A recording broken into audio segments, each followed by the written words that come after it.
Thank you all for being here. I'm Michelle Hines, the Chief Learning Officer for the Campaign for Grade Level Reading. And I want to thank all of you for being here today. As you know, this is a special invitation-only session that we do for just a couple of times a year. And I want to thank Karen Pittman for being our moderator today. And because we have such a rich conversation with so many folks joining us, I'm going to hand it over to Karen. Thanks so much. See you soon. Thank you, Michelle.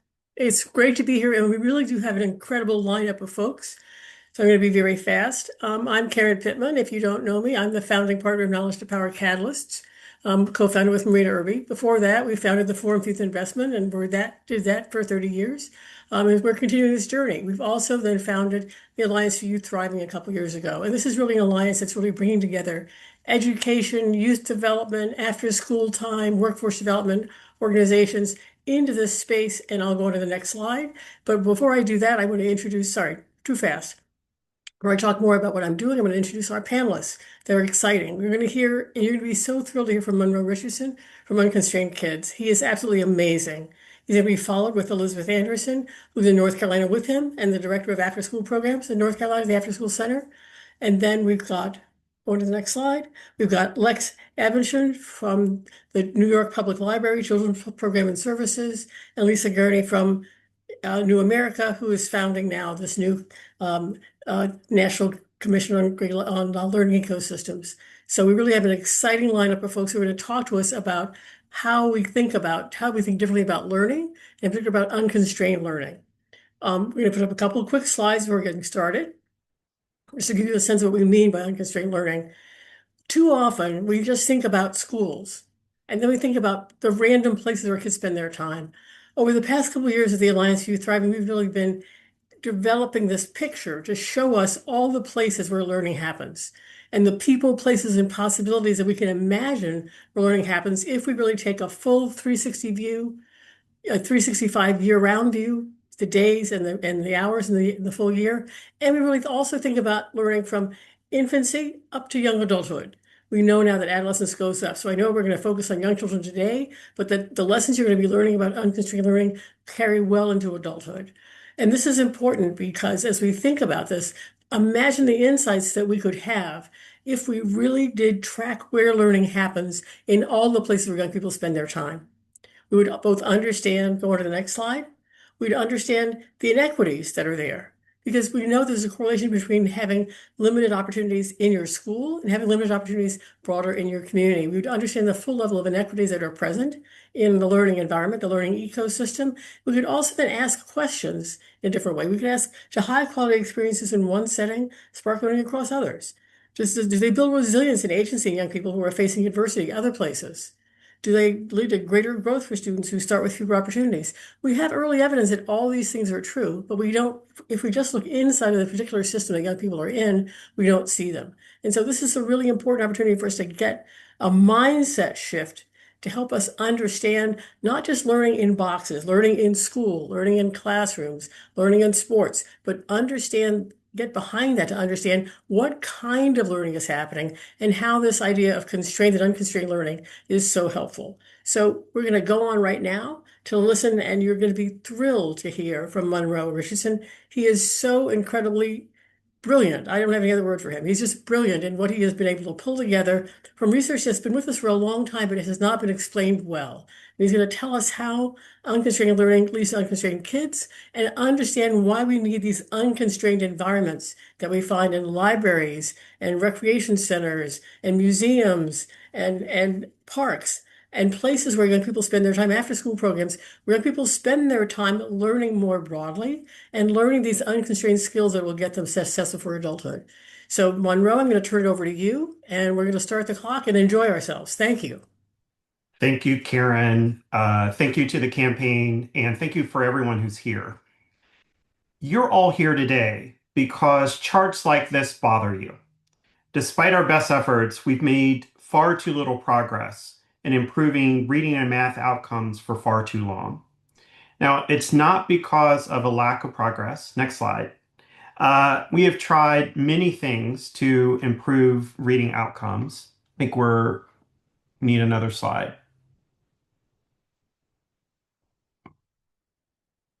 Ah, here we go. And we've tried a lot of things over the decades. Okay, next slide.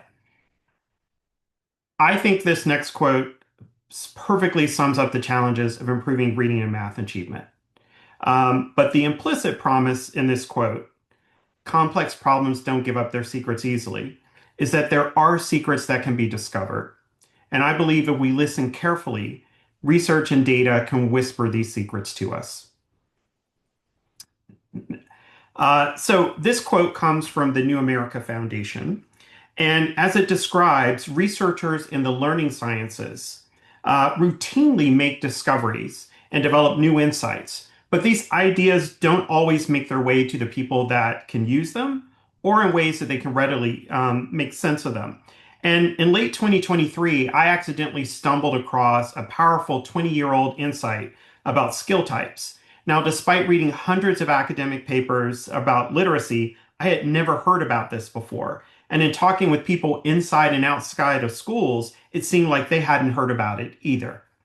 Next slide. Now, before we go further, we need to stop and define what do we mean by skill. The definition you see on this screen comes from developmental psychologists. Skill is the capacity to think and act in an organized way in a specific context. Now, context can mean many things at once: physical environment, the emotional state, social support, the domain or subject area, or the specific task involved. Skill and context are intricately linked and connected. When we change the context, we change the skill. So consider this. There is no such thing as running. There's running up a hill and running down a hill. There's running in a pair of Brooks shoes and running in bare feet. There's running on the beach and running on a track. There's running at high elevation and running cross country through the woods. Although elements of running are similar, the differences in context means that the skill of running is unique in each situation. So too is the skill of reading shaped by context. Reading a children's picture book is different from reading a recipe or assembling or directions to assemble a bookshelf. Reading Harry Potter and the Sorcerer's Stone is different from reading Malcolm Gladwell's The Tipping Point. When we change the context, we change the skill. Next slide. So building skills is like weaving a rope. Although we often use the term skill, in reality, there are multiple sub-skills that are working together. These are like the individual strands of a rope. Skill building for reading, writing, and mathematics involves intricate weaving of multiple strands of skill together. We first develop proficiency in specific contexts, and over time, these skills become overlearned and mastered across multiple contexts. Next slide. Some skill strands are easier to weave, and other strands are harder to weave, and they take more time. And weaving thicker skill ropes allows us to be successful across a greater variety of settings. Okay, next slide. So in the balance of our time today, I'm going to share 5 big ideas for helping children build skills and to help them weave skill ropes to be successful in school and life. First, there are 2 types of skill, constrained and unconstrained. Second, both types interact with each other, but follow distinct developmental pathways. Third, unconstrained skills quietly drive school success and the achievement gap. Fourth, we need to help children and youth reach independent skill mastery faster. And finally, this is a 90-hour-a-week developmental challenge that requires school plus solutions. Okay, let's dig in. So first, there are 2 types of skills. In 2005, a former University of Michigan professor named Scott Paris published the first of a series of papers in which he pointed out differences between 2 types of reading skills. He called these constrained and unconstrained skills. And over time, other researchers joined in and built upon these initial insights. And today, this is known as constrained skill theory. Now, we have constrained and unconstrained. Our skills are characterized by some basic differences. Constrained skills involve relatively limited amount of information. Everyone works with the same information. Mastery is clearly defined, and the yardstick for mastery is the same for everyone. But unconstrained skills involve broad amount of information. Not everyone has access to the same information. There's no universal finish line for mastery and always the opportunity to learn more. Next slide. So this is a group of constrained skills that I pulled together based on that support reading, writing, and math. I consulted research that explicitly focused on constrained skill theory, as well as research on reading development, writing development, and mathematical cognition. So for reading, there are 26 letters in the English alphabet, which if we consider differences between upper and lowercase letters, that comes to about 40 unique symbols. There are 44 basic sounds in the English language. There are a little over 240 ways that we combine letters to represent all of the combinations of sounds in English. But not all the words in English follow the phonics rules, as we know. So we have to learn to recognize about 200 to 300 irregularly spelled words. But once we can do all this and read at about 150 words, 50 words correct per minute, we've reached sufficient proficiency in our word reading skills that we can focus on reading comprehension. On the math side, we only have to master 20 symbols to decode almost any arithmetic problem we'll see before high school. Half of these are the 10 numerals between 0 and 9 that we can use to represent any number in existence, and the other 10 are all the symbols we use in math. The standard addition table from 0 to 9 has 100 facts. The multiplication table through 12 has 144 facts. But when we remove the simple ones like zeros and ones and turnarounds like 3 times 7 and 7 times 3, we're left with about 30 unique addition facts and 36 unique multiplication facts. These are the constrained skills, and they are fixed, finite, and teachable. Next slide. So this slide shows you a group of unconstrained skills that support reading, writing, and math. And I've grouped them into 4 categories. Executive skills are the brain's air traffic control. They help us manage our thoughts, emotion, and actions, and they help us manage all of our skills, the constrained and unconstrained skills that you see here, and they all need to be able to work together. Next is conceptual world knowledge. These are maps for understanding the world around us. Spoken and written language. Those of us that are involved with early literacy are very familiar with these tools for communication. And then relational and structural thinking. These are sort of the underlying skills that we use to help solve problems. Next slide. Now, up to this point, I've talked about skills as either constrained or unconstrained, but in reality, they fall along a continuum of constraint. Some constrained skills are more constrained than others, and some unconstrained skills are more unconstrained than others. But for today's purpose, I'm going to talk about them as either constrained or unconstrained. Okay, next slide. So now we have 2 types of skills. Both are vital. They interact with each other to support proficiency and mastery in reading and writing and math. But each skill type follows distinct developmental pathways. So the constrained skills are relatively straightforward to teach. They're straightforward to assess. They're mostly learned in classroom settings. And most typically developing children learn these within relatively fixed timeframes. The unconstrained skills, by contrast, are not as straightforward to teach. They're not as straightforward to assess. They're learned both outside and inside the classroom, and these skills develop more slowly over time and throughout our lifetime. Next slide. So this is my absolute favorite model of reading. This comes from a professor at UC Irvine named Youngsuk Grace Kim. Her empirical research shows that reading skills are hierarchical, they're interactive, and they are dynamic. Hierarchical means that higher level skills are built upon more foundational skills. Interactive means skills work together. Some skills impact reading comprehension directly, and others impact reading comprehension through other skills.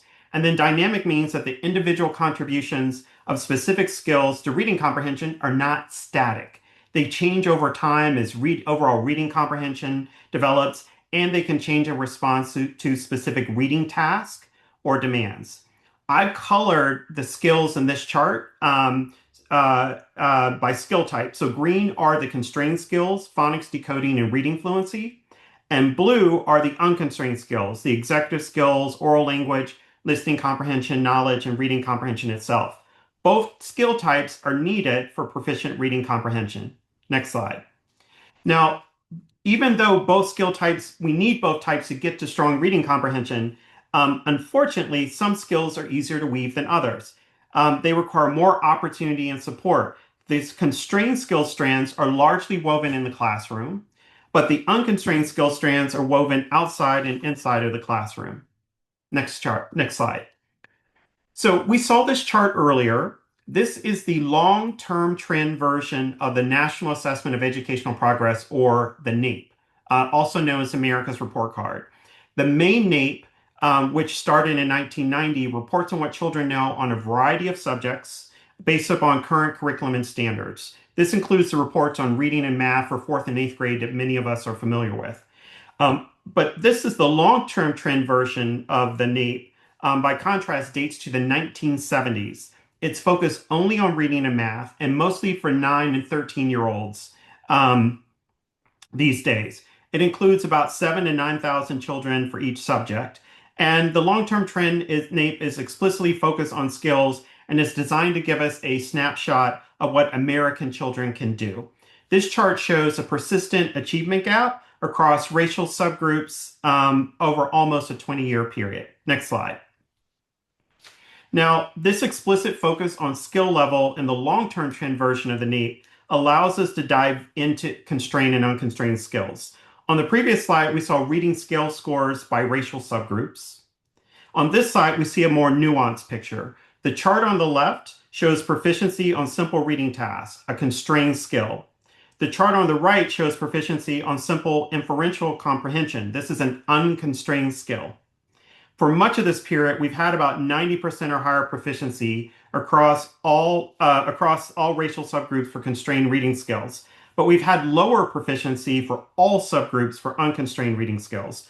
And the chart on the right looks like the charts we're used to seeing. It's the unconstrained skills that are driving more of the achievement gap in reading.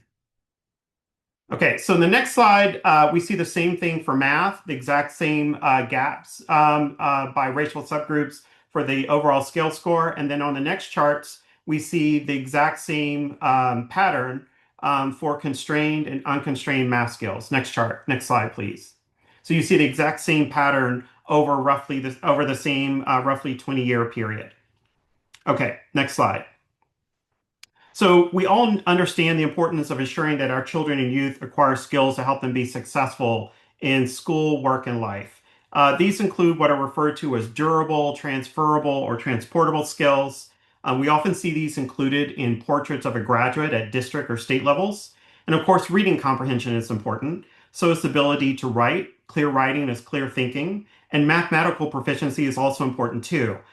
This slide maps the relationships between the 4 groups of foundational unconstrained skills I introduced earlier and 4 groups of skills for school and post-secondary success. In many cases, this research I pulled this from describes the skills on the left as predictors of outcomes on the right. Next slide. Okay, so idea 4, accelerate independent skill mastery. Skill is not all or nothing. Our skill level constantly moves between what we can do independently, that's that blue line you see in this chart here, and what we can do when we have high support, that's the red line. Support can look like GPS when we're driving a car, a recipe when we're cooking, like when I made paella a couple days ago, or listening to a talk like this one. When you take away the support, our skill level collapses down to our independent level. You're likely to experience a collapse in your skill level regarding skill type and the science of skill building when you attempt to tell someone about this webinar in a few hours. When we provide high support to children and youth, we help them push the upper limits of their abilities. In other words, we help them achieve greater levels of skill complexity than they would be able to achieve on their own. This repeated process over time pulls up their independent skill level, or it pulls up that blue line that you see on the chart. This repeated process over time helps accelerate their developmental range. So what does high support conditions look like? Well, there's emotional engagement. We know that emotion is the rudder of cognition. You have to turn on the heart before you can turn on the mind. Structured activities, familiar tasks or practice, extrinsic motivation, which eventually our goal is for intrinsic motivation, and then co-development of skills with a knowledgeable other. Next slide. So idea 5, the 90-hour-a-week challenge. We all have the same 168 hours in a week. Researchers have actually examined how school-age children spend their time through examining time diaries. And on average, we see that school-age children spend about 75 hours a week eating and sleeping. And then they spend about 31 hours a week in school and about 62 hours a week on everything else. So these figures are for an entire calendar year. So they'll differ, of course, during the school year and during the summer. But I would argue that children and youth are more likely to have more common experiences during the 30 hours in school, a week in school, than the 60 hours a week out of school.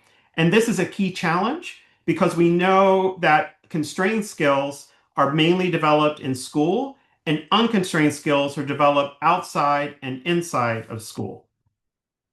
The 30 hours are very important, but we can't solve a 90-hour developmental challenge with 30-hour school-based solutions alone. We need to use as much of the 90 hours a week as possible.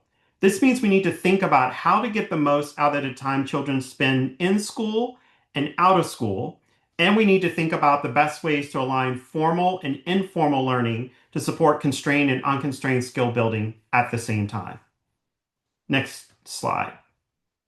So there is some research to suggest what's possible.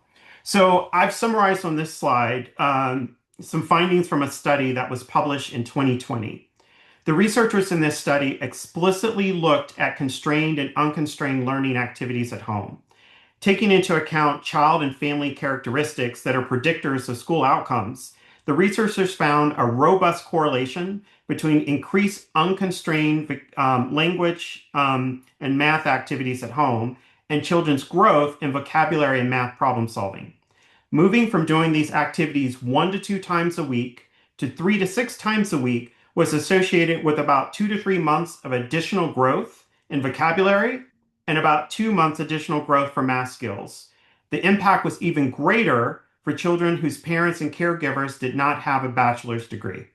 And of course, vocabulary and math problem solving are unconstrained skills. And you can see on the in the blue boxes on the right what were the unconstrained language and unconstrained math activities that were involved in this study. Next slide. There's also a robust body of research on after-school programs that shows supervised practice can help children learn and apply new skills. Researchers found that after-school programs that have a set of characteristics have evidence of the positive effects on the right-hand side of the slide that you see. These programs are characterized by the acronym SAFE: sequenced, active, focused, and explicit, and they're all focused intentionally around skill building. Sequence, connected and coordinated activities to build skills step by step. Active forms of learning used to help children develop new skills. Focus, at least one program component focuses on skill building. And explicit, they target specific skills. Next slide. So as I mentioned earlier, children or youth are more likely to have greater differences in their experiences in the 60 hours outside of school than the 30 hours inside school. I created this chart using data from a longitudinal study that tracked about 18,000 American children. This is a statistically representative group from kindergarten in fall of 2010 through 5th grade in spring of 2016. Parents and caregivers were asked about children's participation in a range of extracurricular activities. These activities were organized athletics, organized performing arts programs, organized clubs or recreation programs like scouts, drama classes, music lessons, and art classes. In other words, these are exactly the types of programs that have SAFE-like characteristics that we just heard about. Now, this chart shows the annual responses organized by socioeconomic status. I broke the respondents into 5 groups or quintiles. The first row is the top socioeconomic group, and the last row represents children in the bottom group. And these columns are for each school year from kindergarten through 5th grade. The bars show the percentage of children in each socioeconomic group that participated in at least one of these 6 activities. Across the entire first 6 years of school, from kindergarten through 5th grade, roughly 9 out of 10 children in the top socioeconomic group participated in at least one extracurricular activity each year. And by contrast, for the bottom group, it ranged from about 3 to 5 out of 10 children across the entire first 6 years of school. Next slide. Schools are very important. If we didn't know this before the pandemic, we certainly saw it in the drop in achievement for reading and math for so many children. But just as important are the opportunities that children have for skill building and learning outside of school.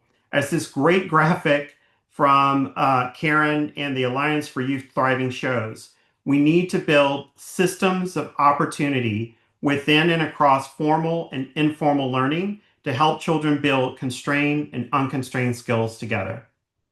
I look forward to hearing from our panelists, and I look forward to your questions in the conversation today.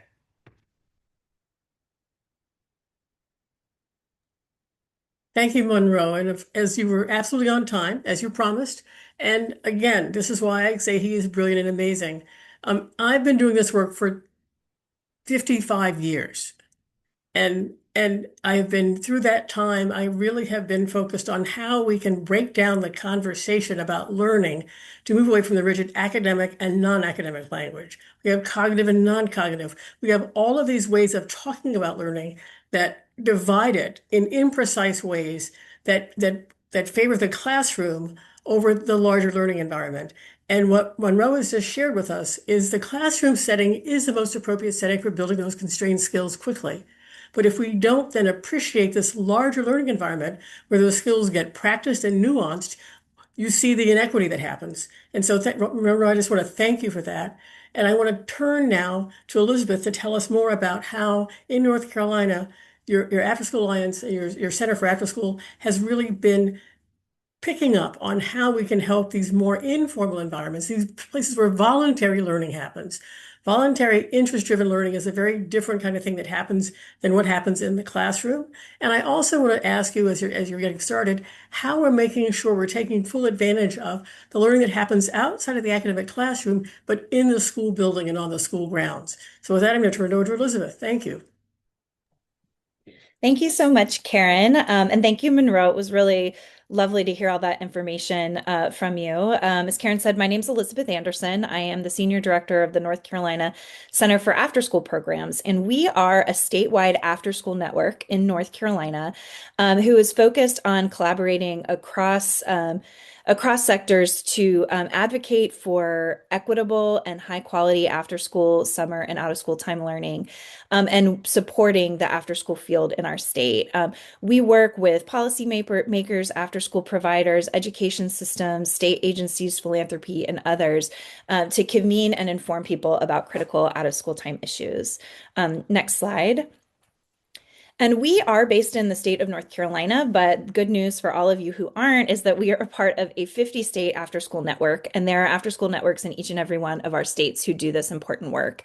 And we often collaborate on the national level with folks like the After School Alliance, whose data I'm going to share some. I'm going to share some of the After School Alliance data with you all today, and the National After School Association, which is the professional association for after-school educators.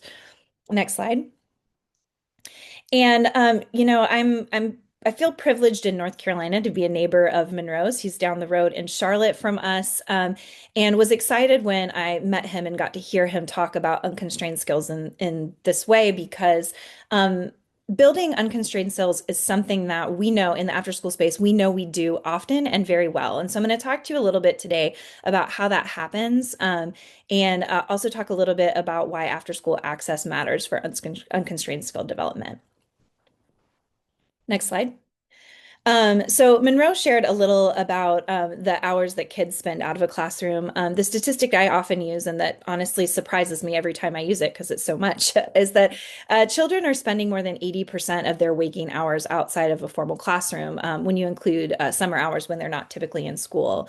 And so formal and differently structured, I won't say unstructured, but differently structured after school and summer learning activities can actually provide students with years of additional unconstrained and constrained skill building and learning opportunities. An elementary school student who spends about 2.5 hours each day in an after school program will have an additional 2,775 hours of learning. And if they continue that participation through middle school, then that's an additional roughly 4 years of time learning in differently structured environments with informal educators, trusted adults, and their peers. Next slide. And research has shown us that that participation in after school programs is having a real impact on student learning. In one way that it does that is through addressing absenteeism and engagement in students by addressing two key reasons that students often disengage from the classroom. One, that school doesn't feel relevant to their lives. The way they're learning content in the classroom is not necessarily connected with their reality on the ground. And number two, students may not feel particularly connected to an adult in schools. After school programs are unique. They have a lot more flexibility and autonomy in the way that they deliver learning and structure their programming, and a lot of opportunity to exercise youth voice and choice in their environments. And they're also particularly great at building a sense of belonging among children by putting trusted facilitators that aren't necessarily teachers that are grading or testing them into a space that are there where they're able to facilitate learning alongside their peers based on student interests. Next slide. And in North Carolina, we're seeing really great impacts from that. 21st Century Community Learning Center after school programs are the federally funded after school programs in the US. And in North Carolina, we're seeing great outcomes from the students that participate in these after school programs. More than 50% of our fourth and eighth graders are showing improvement on their reading and language arts tests, and more than 80% are demonstrating growth in math.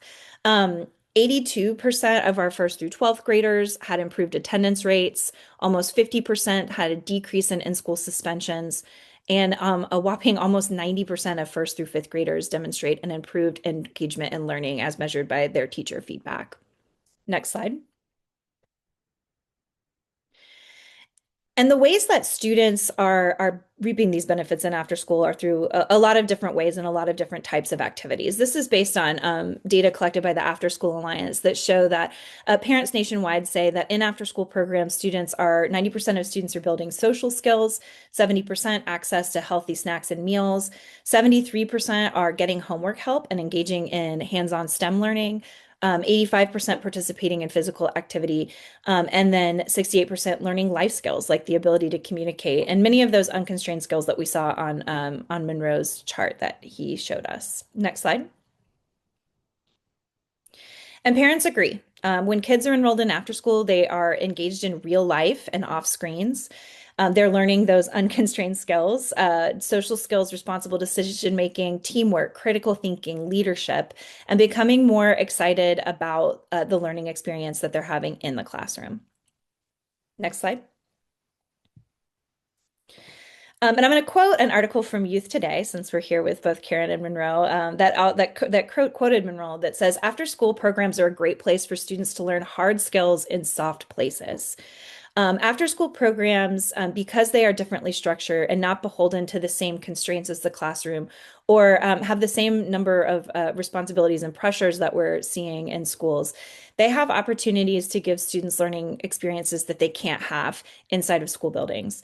They provide students the opportunity to bring the things that they're talking about and learning inside of the classroom into another setting to practice and explore them and apply them in other contexts and situations. They have the independence and flexibility to curate student experiences. And importantly, these are a low stakes environments for students to take healthy risks and maybe fail without the pressure of grading or testing. Next slide.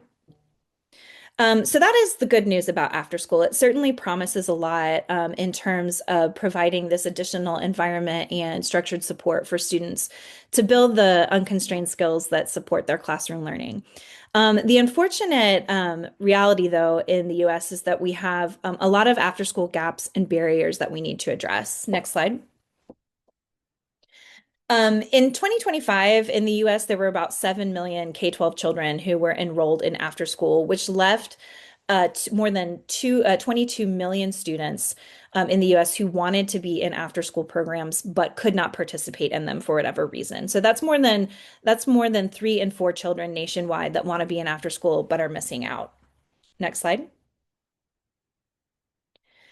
And that unmet demand, unsurprisingly, is highest among children in low and middle income families. You can see here that in low income families, 4 in 5 students are missing out as compared to 3 in 5 in high income families.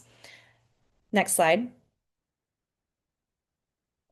And what we see is that families who have the income to spend on out of school time are spending it, and are spending about 9 times more on out of school time activities than than low income families.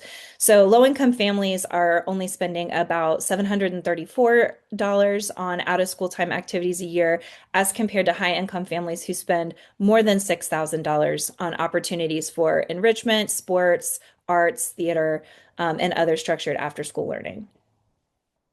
Next slide. And cost certainly is the biggest barrier for many parents to enroll their students in after school. About 56% of parents nationwide say that after school programs are too expensive. Availability is also a challenge. 42% of parents report that programs are just not available in their community, and we see that a lot here in our rural communities in North Carolina. We have counties here in our state that have no after school programs available. And even in communities where they are available, many parents say that they're not in convenient locations for them to access. And about 49% of parents say that their children don't have a way to get safely to and from programs. Something we also often hear, I don't have a statistic here, is that program hours of operation don't necessarily meet the needs of working families. If a program ends at 5:30, but a parent doesn't get off of work until 5:30 or even at 5, and it's difficult to get across town, it can be difficult for families to access. Next slide. So what do we do to solve this problem? Next slide. Of course, the answer is through coordination and partnership. One of the beautiful things about out of school time programming is that it's been and it always has been a very successful public-private partnership. After school programs are supported through a variety of funding sources, including federal and state public funding, local funding, and philanthropy. And that is the coordinating across these systems to support learning spaces and access to high quality out of school time learning spaces for kids is how we ultimately get access for them. Next slide, please. We do have federal funding sources for after school, as I mentioned, like the 21st Century Community Learning Center programs, as well as the Child Care Development Block Grant, which does fund school-age child care programs. But we also have disparities across state lines in terms of adequate support for out-of-school time opportunities. So 27 states across the U.S. do have dedicated funding streams for after school at the state level. Here in North Carolina, you can see on the map, we don't.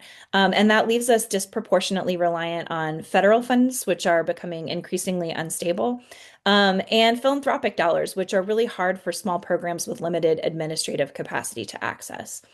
So one of the suggestions that we have and that we're working for in North Carolina is for state level funding sources that can be blended with federal and philanthropic dollars to make sure more kids have access to higher quality opportunities. Next slide. And the good news about this is politically popular with parents. So as we talk about solving the access and affordability issue for after school, we can do so confidently knowing that 90% of parents across the political spectrum support public funding for after school. And so with that, I will turn it back over to Karen to continue the conversation, and happy to answer any questions you have as we move along. Thank you so much, Elizabeth. That was so efficiently presented. A lot of information. It's very powerful. And I hope that it just continues to help us understand the importance of not thinking about school and after school. The language itself of school and after school sets up a barrier that we need to break down. So if we're talking about how we can look for these opportunities to have unconstrained environments for learning, we need to find them in the schools. We need to find the people in the schools that are the counselors, the playground coaches, the folks who are in the school with young people and obviously offering extracurricular activities. Those are all a part of that climate as well. And so the more we can be looking at the learning experiences and the learner outcomes and looking beyond the setting where it's happening, the system where it's happening, that'll get us that greater integration. Libraries are a huge part of my life growing up. I spent every day after school in the public library reading. And if I didn't have those constrained skills built early, I wouldn't have been able to take advantage of my library. So it was a wonderful place for me to go. And I'm so excited to have Lex talk to us about the New York Public Library and what you're doing in this space. Because unconstrained skills happen in libraries. Library is the most unconstrained environment a young person can go into. Thanks so much, Karen. I think Libraries are deeply unconstrained places, much to perhaps the chagrin sometime of our staff.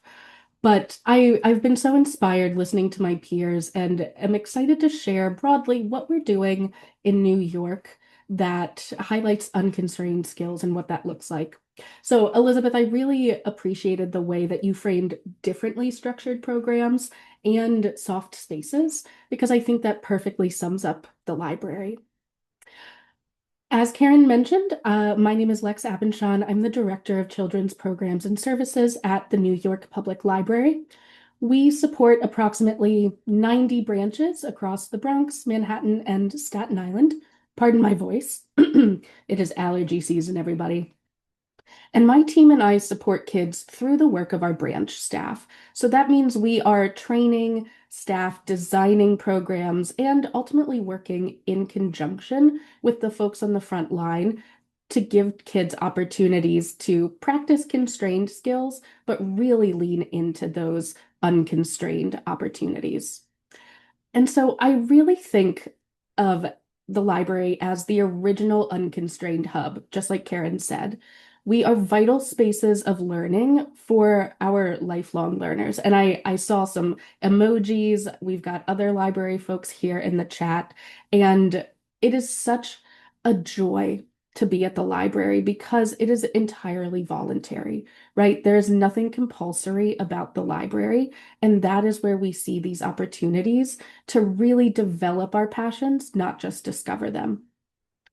And so while schools often focus on constrained skills like decoding or your basic math skills, libraries help weave those thicker ropes of development because we are open to all and welcome everyone, right? We have that opportunity for 365-day engagement. I'm looking at the chat. Maker spaces are the best. And one of the examples I want to highlight is our NYPL after school program.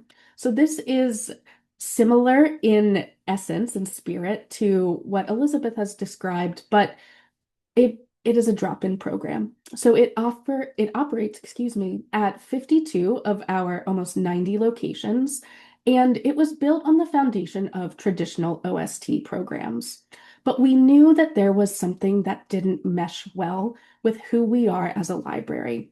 And that is that, again, voluntary nature of our programming. And so what we did was we removed this program from the community rooms or the basements where it was taking place. It was enrollment based. It served a small number of kids very well, but we weren't serving the kids who were out on the children's room floor. And that's where we saw so much of this opportunity to dig into these skills. And whether that is reading a book, we've had kids create magazines to highlight different holidays. It is truly child-directed learning within that safe, soft space of a library system. And so one of the things I think that is particularly powerful is this element of joy. Again, voluntary, but joy really makes us want to learn. And that is the power of these positive interactions that we have in libraries, at libraries, and spurs us into deeper and broader learning, right? We want to go broad, but we also want to go deep. And so my colleagues here have highlighted a number of these social opportunities and the importance of these durable skills. And that is absolutely something that we do at the library. One of the things that we've recently started offering is something we call reading rooms. You may say, Lex, that is a library. This is not news. And you're right. But we're carving out time and space for kids to determine who they are as readers.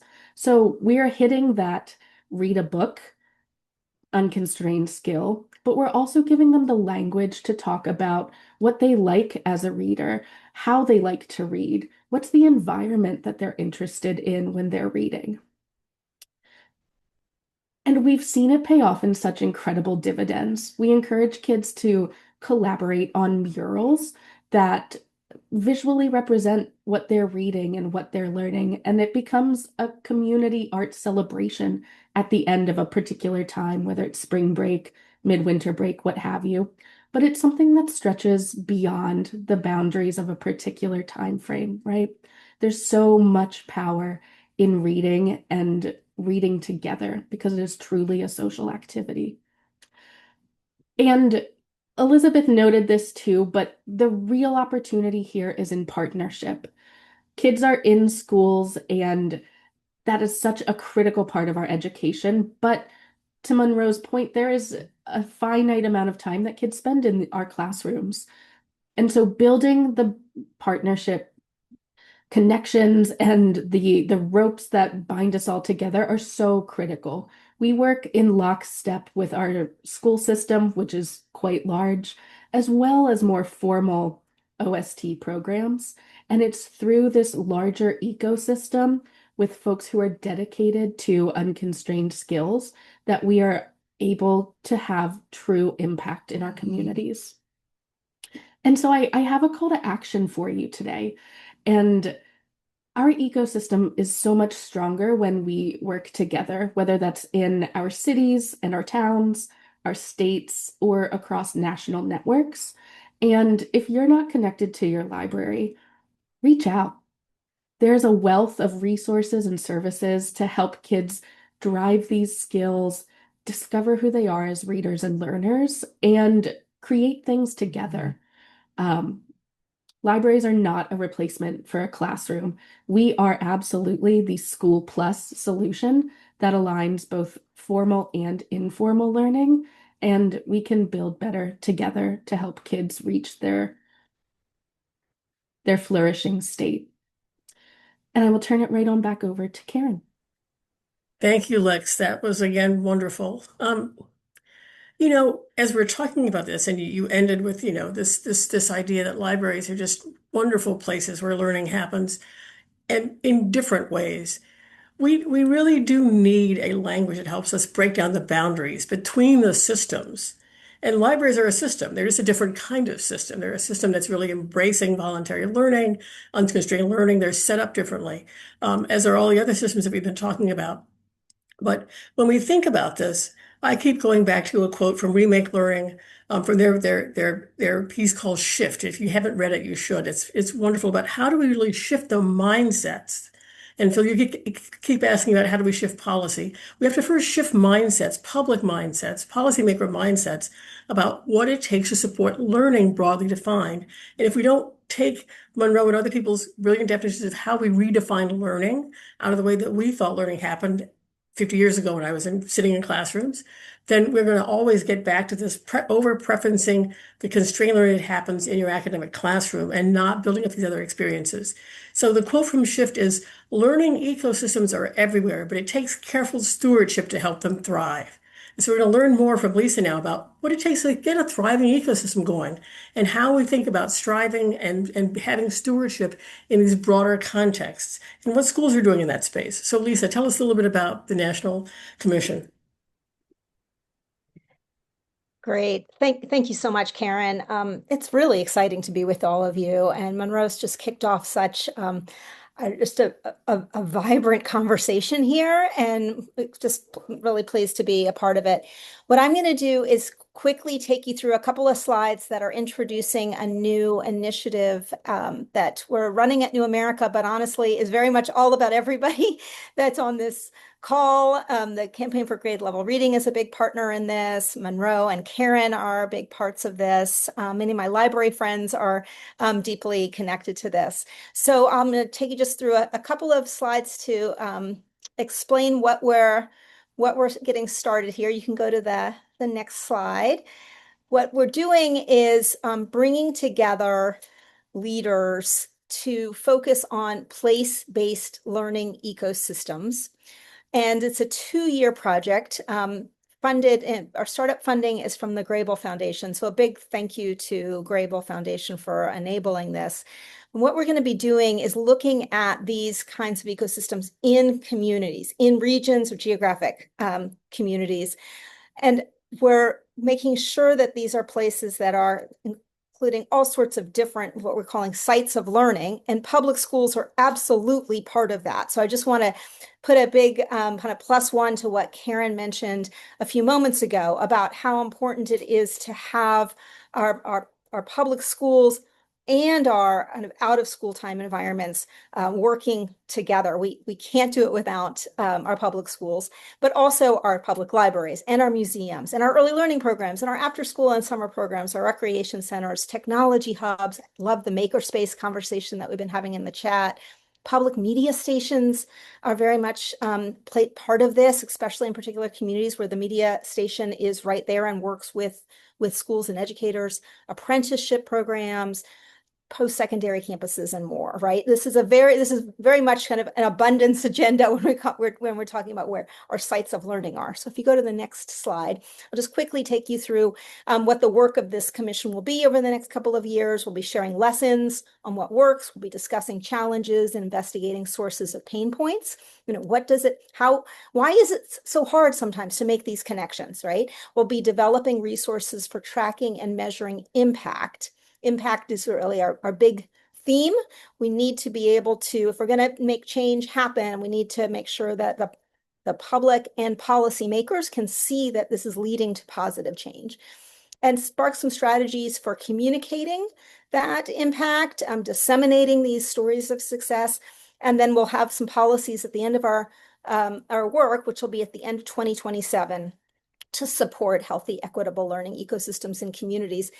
And I just have to say that Monroe Richardson's work in helping us see unconstrained skills and how important they are is really helpful. It's like having a jetpack on this like rocket ship, right? That we're going to be able to like take this even further because of these ideas that are coming from the research, but that just haven't been communicated so easily and so accessibly before. So if we go to the next slide, I'll just quickly tell you a little bit more about the potential and where we see the connection to unconstrained skills in this. I think, I'm speaking to the choir here a bit and describing the potential of these learning ecosystems. I'm highlighting for you here this line around children and youth gaining durable and academic skills, of course, as well as a sense of belonging, stronger relationships in their communities, and a brighter future after high school. But highlighting the skills that our children, our youth, and our families are learning is, I think, also key to helping us change mindsets here. So if you go to the next slide, I'm just pointing out that in many ways, this concept, durable and academic skills, is really a way of thinking about unconstrained skills. And I need to and want to continue to adapt this based on Monroe's research and the research of many others of you who are here, because I'm recognizing even today that this is just not even enough of a way of talking about this, right? There's more to it than just these durable skills plus academic skills. So to be continued on that. So we can go to the next slide now. I'll just quickly going to take you through who's on this commission so you have a sense of it. We have more than 20 different national organizations. Big shout out to museums and libraries and the after school community, but also those who have been working on community school research, such as those at the Learning Policy Institute and the Campaign for Grade Level Reading and Connected for Kids. I see the Phillips here. So, so many different places we can connect. And if you go to the next slide, you'll see these are the regional ecosystems who are represented on this new commission. So this is just a way to show how we are pulling from leaders and innovators across the country, from San Diego up through like Delaware, New York City, we've got Wisconsin, we've got Little Rock, Arkansas on here, Dallas, Charlotte, North Carolina with Monroe's work through Reed Charlotte. If you go to the next slide, you'll just see some of the leaders named specifically in those the regional leaders who are going to be part of this work. We're going to be learning from them first and helping to kind of unpack where those challenges are and where those barriers are that need to be overcome by hearing from the folks who are doing the real work on the ground. And then the last slide or two just takes us to my own kind of unpacking why this is so important for literacy learning. We are recognizing more and more of like all the different components that go into making sure that our kids are strong readers. And when we think about the importance of these learning ecosystems and building those unconstrained skills, it's because they're helping to support reading comprehension, right? Getting kids out into their community to build that vocabulary and that kind of understanding of how things work.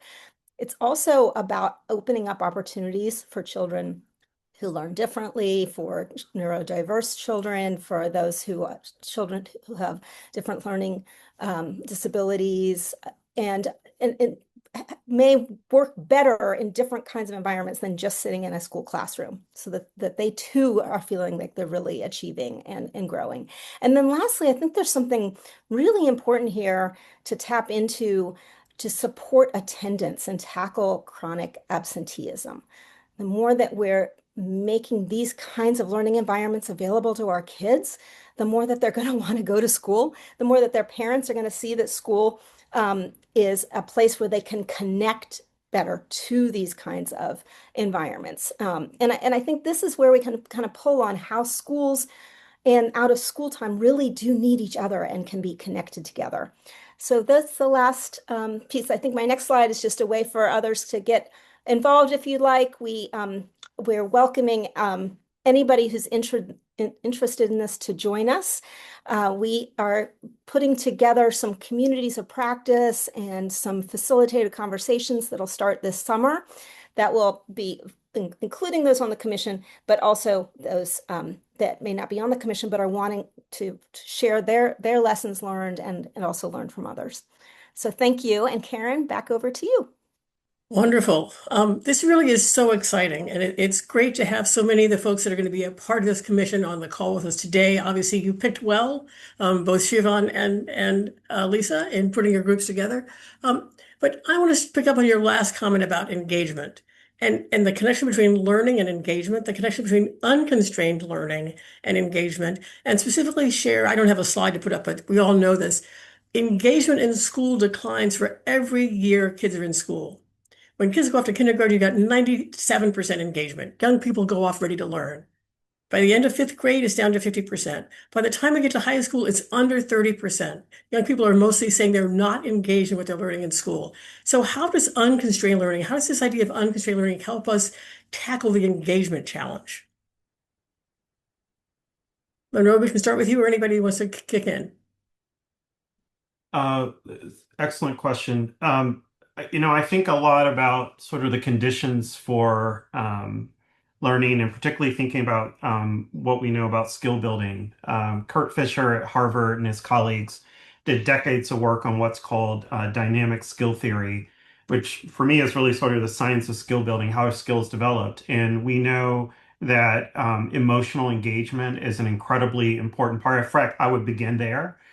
Kids who are not emotionally connected are not going to learn anything. It's true for any of us. Like if we're not emotionally connected, if I'm not emotionally connected with this work, it doesn't matter how compelling the research is. I'm not going to be motivated to like spend the hours and hours producing the charts that you saw. That's the same thing for kids.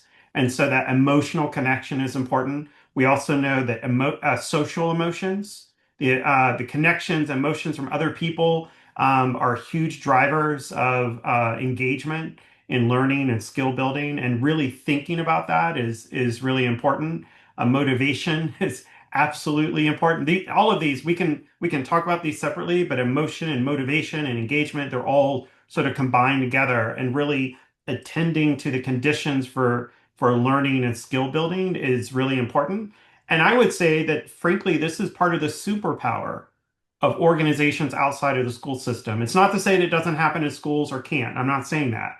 But you don't necessarily have standards to follow. You don't have a curriculum to follow. You can follow the interests of children. Absolutely. Engage agency and choice is important. But you can create those high support conditions in a variety of ways, and have the flexibility that school systems don't necessarily have when you have to follow a curriculum or have to follow a standards or have a formative assessment system. There are opportunities to engage and connect with kids and help them discover what they're interested in, and explore those avenues in a variety of ways. And so that, again, I think this is part of the superpower and opportunity. And frankly, kids in higher socioeconomic households get this all the time. All the time. We've seen the numbers, you've heard the data. but kids in lower socioeconomic households, it's not for lack of ability or capacity. They just don't simply have the opportunities at the same way. And this is why I love so much the work of Karen and Merida at Knowledge to Power, the Commission at New America Foundation, because it's really about looking at ecosystems and how do we create ecosystems of opportunity for kids in lower resource environments, the same way that kids in higher socioeconomic households get all the time. That's great. There's a phrase going around now, and Lisa mentioned the chronic absence problem, and it's called the new absenteeism. And by the time you get to high school, we need a different definition. You've got young people sitting in class, they're present, but they're not engaged. You've got young people who are not in class, but who are engaged in things outside in their community. So if we really want to understand how to tackle this problem and how to really get rid of the inequities that you see in your slides, Monroe, we really need to look at at where engagement is happening and follow it. Follow the young people where they are engaged, learn what they're doing there that allows them to be engaged, and then bring that back into the schools. It really isn't that schools are opposed to unconstrained learning. They're just not set up for it. And so we need to help them along. Let's get other folks in there and do put questions in the chat if you have them. But Lisa, tell a little bit about, you set this commission up for 2 years. What's the arc of what you think we're going to do over this 2 years to learn about how we can steward ecosystems better? Yeah, thanks, Karen. This is, we got started in February and we will be starting to get together in person in April. And then the regional leaders, those 12 leaders that I showed up on the slide a few minutes ago, they're going to be kind of doing some deep dive projects and some research on their own in their communities with some funding that we have for them. So we have impact funds for each of the regional ecosystems to start thinking about how they're collecting data on impact. What does impact mean and look like for their community? And then what are they going to do with that data? How are they going to use that to evaluate what's working, what's not, to help build more kind of appetite for focusing on what works? And that's the first year. And then we're going to use that information to inform the policy recommendations that come in the second year. So, but we need all of it, right? We'll need all the input from not just the 12 regional ecosystems, but also from our national leaders that I'll be starting to see more and more. I think I predict more and more of this will be unfolding. This is just such an exciting idea. And we're hoping that these policy recommendations will have everybody's fingerprints on them, right? That people will really see themselves in the recommendations that we're going to be putting forward. That's great. That's great. One of the things that I think is really important that you just mentioned is data, and we need different kinds of data. So a plug-in for Youth Today, we're really trying to track what's happening in this ecosystem space in Youth Today. It's a free publication. You can sign up for it. Those of you who are old probably remember it as an old tabloid that used to come into your mailbox, but it's still alive and active. There's a piece that I put in there talking about Big Thought, which is one of the Learning Ecosystem Commission's partners. And Big Thought in Dallas has really stepped away from saying, if we just do a program, we maybe serve 300 kids. But if we can figure out how we can take the programming that we know excites kids and sprinkle it through our entire community, through a network of organizations, libraries, parks, et cetera, we could get thousands of kids. And they have scaled this idea by saying, we're going to figure out what high quality learning experiences are. We're going to make them portable to take to other organizations so they can use them. We're going to develop a network so they can really talk about quality and training and standards in our own way. And then we're going to track dosage. Do kids show up? How much do they show up? And do they gain? And they have done an incredible job of just talking about how you really can create a city of learning. That language of how we become a city of learning, not a system of learning, but a city or a community of learning is so important. I want to go back to the library folks just to say, I know Phoenix Library, I know the Nashville Library, they're actually leading in their spaces to talk about how they can, and obviously Monroe and Charlotte, but talk a little bit more about how libraries have moved beyond being places where you have to be quiet to being places where young people are allowed to be engaged. Oh, Karen, that's my favorite thing ever. Um, I used to be a library manager, and our children's floor was on the first floor rather than the second, which is very standard in some of our spaces. And I often had well-meaning adults come down and be like, it is so loud here. How do you handle this? I'm like, that's the sound of learning. That's what that's what that is. And I think ultimately there is still that sentiment, right, that libraries can be places of quiet, but it is a community space. We have stepped fully away from being a crypt of sorts, a very, very silent, dour place. And libraries are genuinely for everyone, and that means finding that balance. Maybe you don't come on a Wednesday morning because you have toddler time, and that is when kids are hanging from the rafters. But it's a negotiation and an invitation, almost on a by community basis as to what that looks like and how it works for your community. I think one of the things I loved most as a library manager prior to this role was co-creating and what are the ways that we build our community together. That's kind of the theme, I think, of all the things I've said, but inviting them into the process so that they have a stake in what we do together, because if it doesn't work for my patrons, it doesn't work for me. And there's a balance to be struck there, but we are a repository for so many things, so many ideas, and that can't be quiet. We have to learn out loud. That's great. Thank you. Let's go back to Elizabeth and talk about the out of school space. And there's a question about how we can better measure success in unconstrained skills. And I know out of school time, after school programs, rightfully for a long time, really resisted academic measurement from schools. Like, we're not schools, we're not responsible for academic progress. But as we're breaking down the boundaries between academic skills, cognitive skills, social emotional skills, it took me 3 years with the National Commission, the SEED Commission, to get them to talk about academic and cognitive skills as two different things. Because if we just say academic, social, and emotional skills, you're saying this is the important skills and these are the soft skills. And the language that we use is very important. So as we're talking about how we are measuring success in developing these unconstrained skills, and Monroe, your slide in which you said unconstrained skills are durable skills, they're literacy skills, they're competency skills, that's the way we need to talk about it. Those durable skills are a part of an unconstrained skill set that includes reading comprehension and writing literacy, et cetera. They're over there. They're the things we have to practice differently. So talk a little bit about how in your 50-state network, you're thinking about how we can update the way that we talk about the learning that happens and the growth that happens in after-school spaces.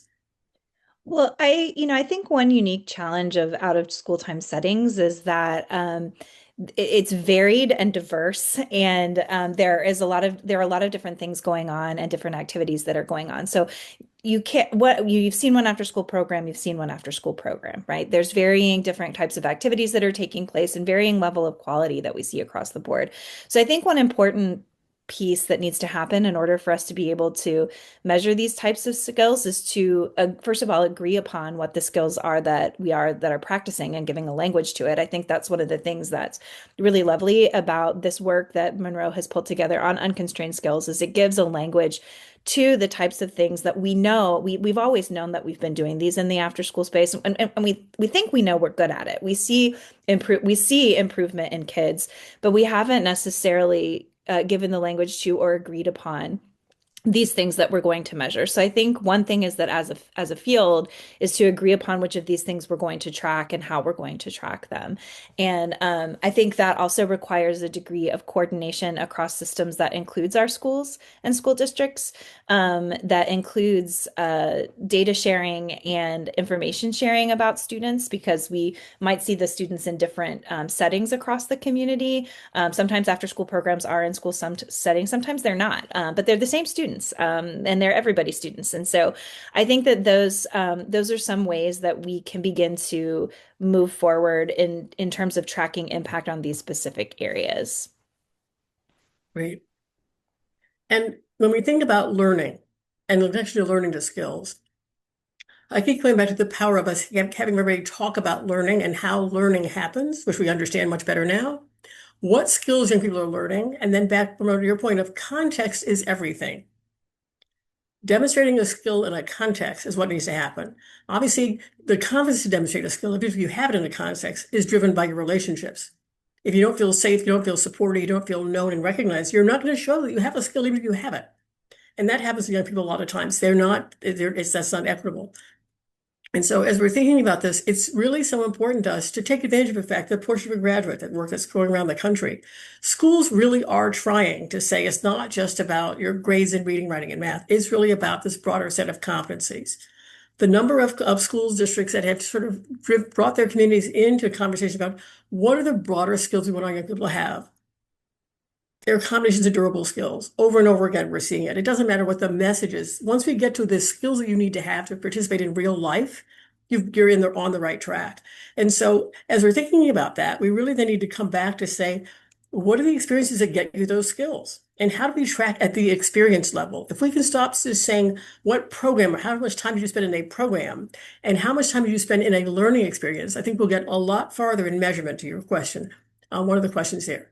So other thoughts about how we can shift from saying kids spent time in this box to saying kids spent time in a learning experience that really was crafted for them to get skill growth. And did they get that skill growth? Does that help us move along in this space?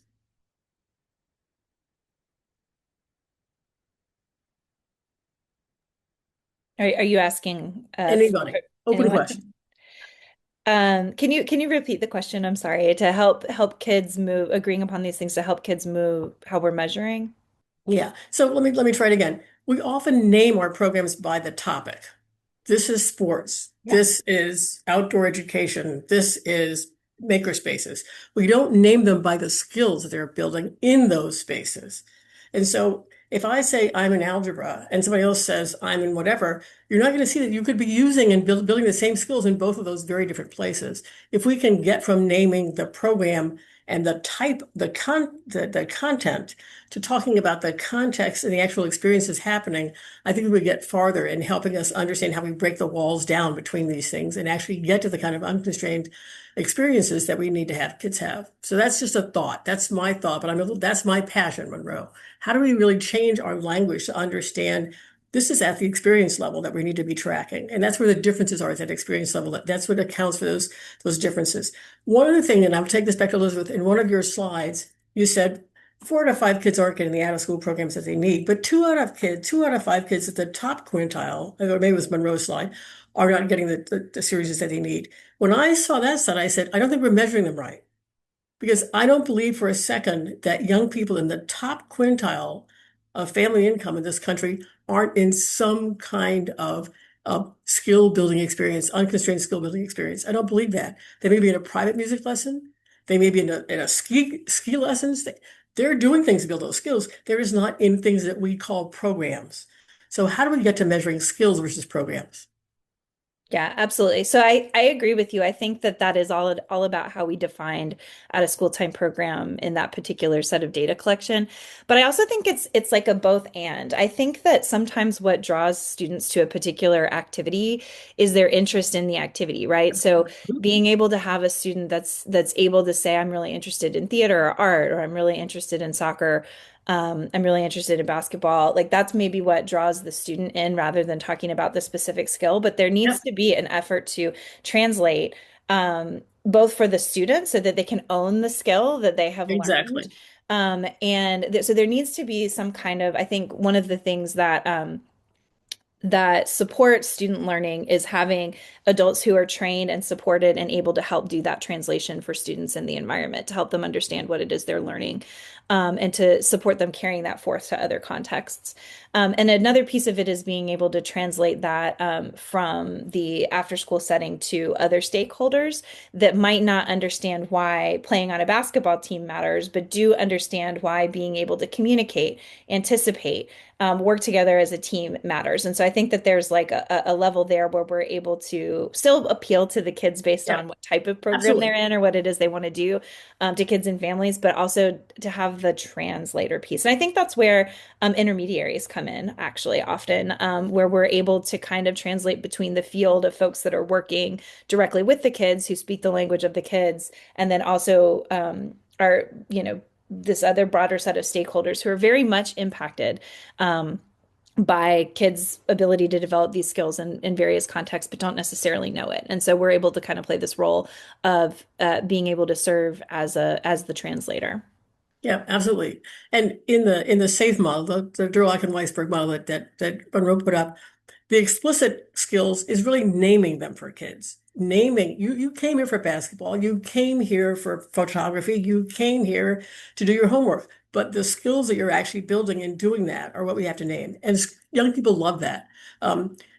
Keep putting questions in. We've got about 5 more minutes before we will move on. But let me just share an example of what I mean by that. About 10 years ago, I think, there was a study done of After School Matters, which is a huge after school program in Chicago. Um, Putting young people into apprenticeships, middle and high school students into apprenticeships with community people who are passionate about their work, artists, etc. And they assumed that these young people were going to be more ready for work. So they hired a researcher, Bert Harsh, Bart Hirsch, to come in and figure out how to measure this. Well, they didn't have jobs yet. So he went to employers and he said, I want you to think about how you interview a kid for an entry-level job in your organization. What does that interview look like? And they set up interviews with the kids. So they set this up and they actually had the HR people in various businesses, local businesses, interviewing kids for an entry-level job that they did not need a college degree to come into, but they were in high school. They found to their disappointment, only 4 out of 10 kids were deemed employable. They said, how could this be? We've got all this great experience. We know they had this experience. How did they not see more employable? They went back and asked the HR people, what did you find? They said, well, we were asking them, give us an example of when you had to solve a problem. Give us an example of when you were in a conflict.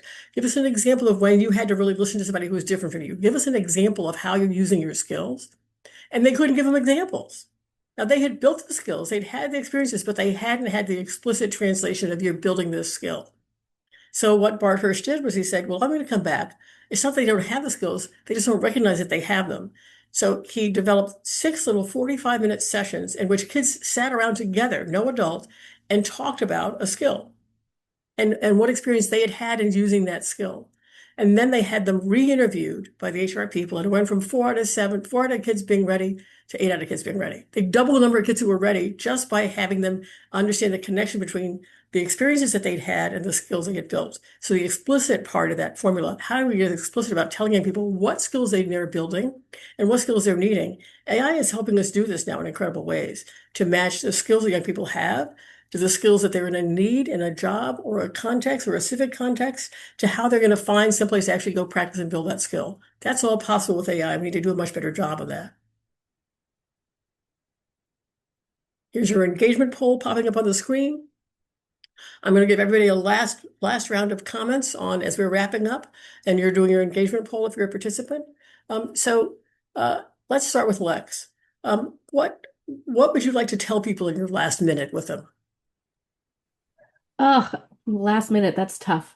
Um, I'm grateful for the partnerships in supporting all of the kids that we work with, and I think unconstrained skills are our way forward, and we will get there by building and strengthening our ecosystem.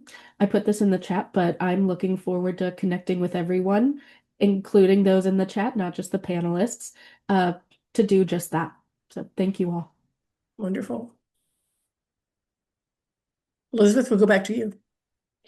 I am I've shared this with Monroe before. I'm really grateful for for being introduced to this body of research because I think it gives us a new way to talk about things that our communities are already doing in a way that uplifts and elevates the value of what's happening in a lot of informal spaces for kids. So I am excited to know this work now, and my what I'm going to commit to and what I would encourage folks to commit to is to bring this back to your communities to talk about the ways in which our informal learning spaces are playing a really important role in student success in these ways.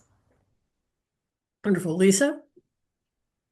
I I've gone back to, I think you helped us see this at the beginning, Karen, and I know Monroe has mentioned this as well, how important the mindset shifts are going to need to be around this work. And so the more that we can show real on the ground, tangible, very active examples of like this is what an unconstrained skill is, and this is why this is so helpful to these kids, and look at how they're thriving. The more that we're going to be able to help other people see that and shift their mindsets as well. So I'm really grateful for this opportunity and to just keep pulling out those examples and kind of lifting them up as much as we can. Wonderful. Monroe? Well, this has been like amazing. I've had the privilege of being on these webinars a few times, and I think this has probably been one of the most dynamic and engaging ones. It's been hard to keep up with the chat. I want to thank everybody for being here and for really engaging in this topic. Uh, so the original paper by Scott Paris, published in 2005, has been cited over 1,300 times.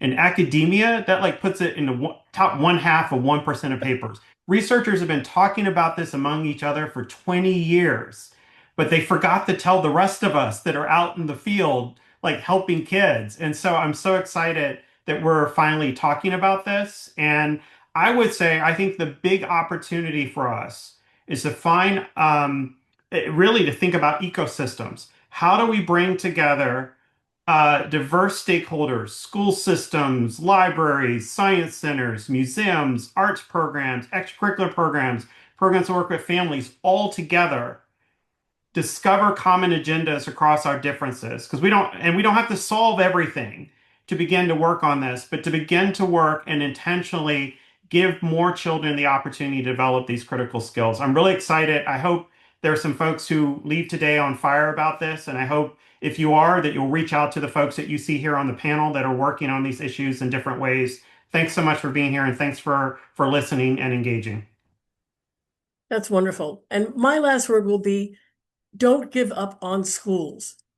Schools are doing an incredible job of trying to change as fast as they can.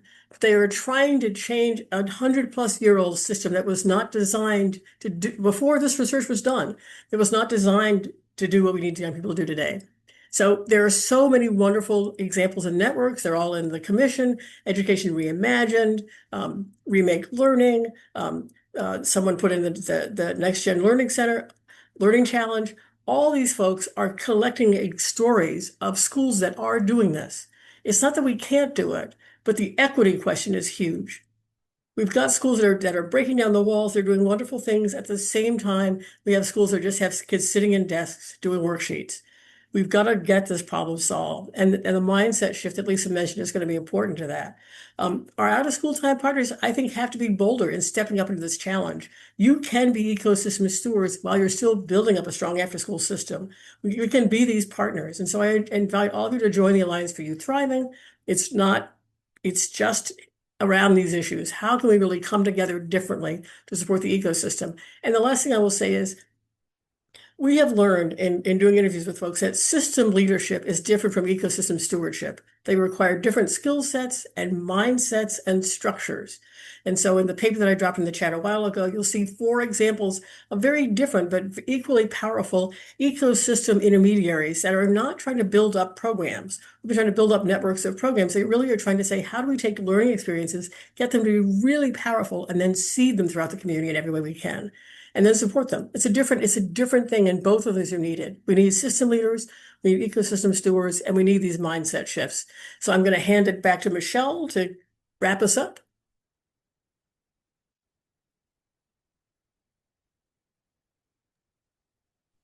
Thanks, Karen. I was just writing you all a note in the chat expressing my excitement, but thanks for letting me come back on, and thank all of you one more time. This has been just a terrific session, one of the highlights of my year.